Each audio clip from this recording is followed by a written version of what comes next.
The medical bay of the Eternal Vigil hummed with alien technology, its bioluminescent panels casting an eerie blue glow across Ravenhale's unconscious form.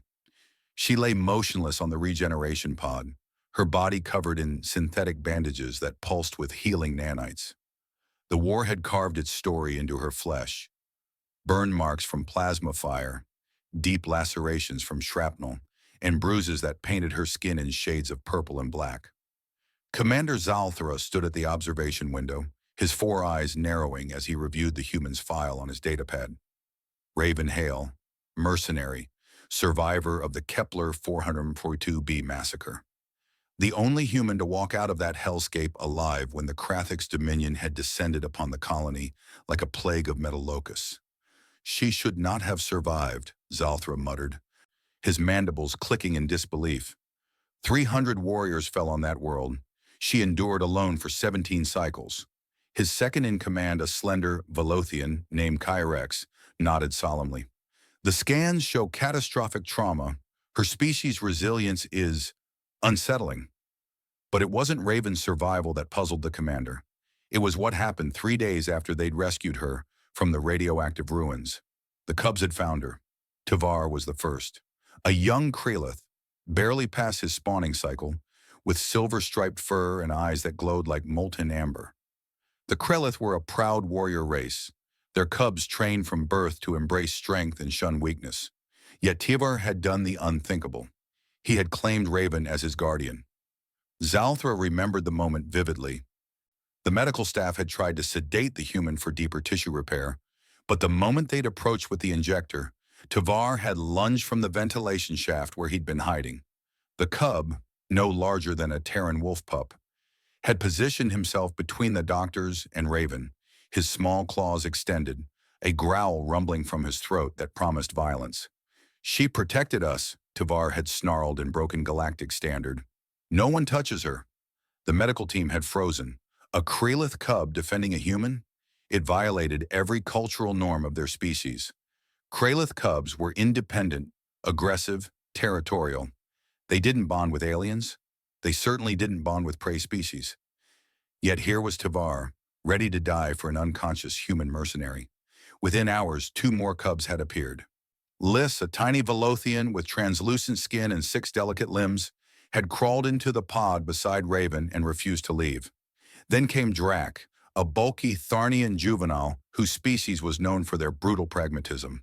He'd taken position at the foot of the bed like a living fortress. Now, 5 days later, Zalthra stood before a medical bay that had transformed into something unprecedented. A sanctuary guarded by alien cubs who would rather die than abandon the human who'd saved them.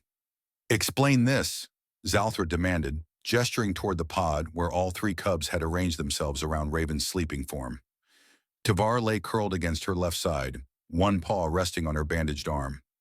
Lys had draped herself across Raven's chest, rising and falling with each breath. Drac sat vigilant at her feet, his young eyes scanning for threats. Kyrex pulled up the recovered footage from Kepler 442b, his expression grim. "We found this in the colony's backup servers." The hologram flickered to life, showing the chaos of the Krathix invasion. Buildings collapsed in flames. Screams echoed through smoke-filled streets. And there, in the middle of the carnage, was Raven Hale. She was dragging something. No, someone. 3 small figures. The cubs. The footage showed Raven fighting with a ferocity that defied her injuries.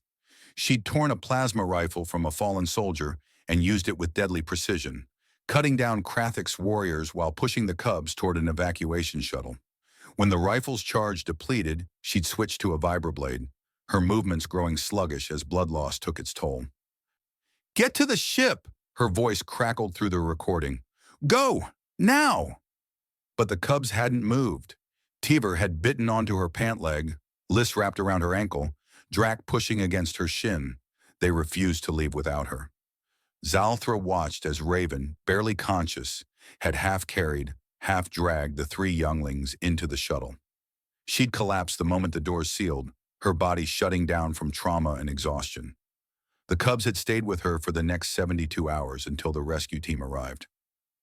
"By the ancestors," Zalthra whispered, She sacrificed herself for them, for alien cubs that weren't even her species. Humans are irrational, Kyrex observed. Their protective instincts extend beyond genetic lineage. It makes them unpredictable. A soft groan interrupted them. Raven's eyes fluttered open, unfocused and glazed with pain. Immediately, all three cubs stirred. Tivar's head shot up, his amber eyes locking onto her face. Liz chittered softly, her tiny hands patting Raven's chest. Drac rumbled a low protective growl toward the observation window. "Hey, little ones!" Raven's voice was barely a whisper, rough from disuse. Her hand, trembling and weak, moved to stroke Tivar's head. "You're safe. That's all that matters." Tivar pressed his face into her palm, a purring sound emanating from his chest. "You came back," he said in halting standard. "You promised. You came back." Tears streaked down Raven's bruised face. "Always, kid. Always." Zalthra felt something shift in his understanding. The galaxy had long dismissed humans as soft, emotional, illogical. They lacked the natural armor of Krelith, the tactical minds of Velothians, the raw power of Tharnians. They were weak, but watching Raven Hale, broken, scarred, barely able to move, gather three alien cubs against her chest with a fierce protectiveness that transcended species, he realized the truth. Humanity's strength wasn't in their bodies. It was in their stubborn, irrational, beautiful refusal to abandon those who couldn't protect themselves. "Commander," Kyrex said quietly, "the Cubs' families have requested their return." Zalthra looked at the scene before him, at Tyvar, who had found courage in a human's shadow, at Liz, who had learned that safety could come from unlikely sources, at Drac, who now understood that strength meant more than muscle. "Tell the families," Zalthra said slowly, "that their cubs have found a new guardian, and if they wish to contest this, they'll have to go through her first." He watched as Raven pulled the three younglings closer, her body shielding them even in sleep. The human had survived a war zone that would have broken seasoned warriors. But the cubs? They had survived something worse. They had almost lost her, and they would never let that happen again.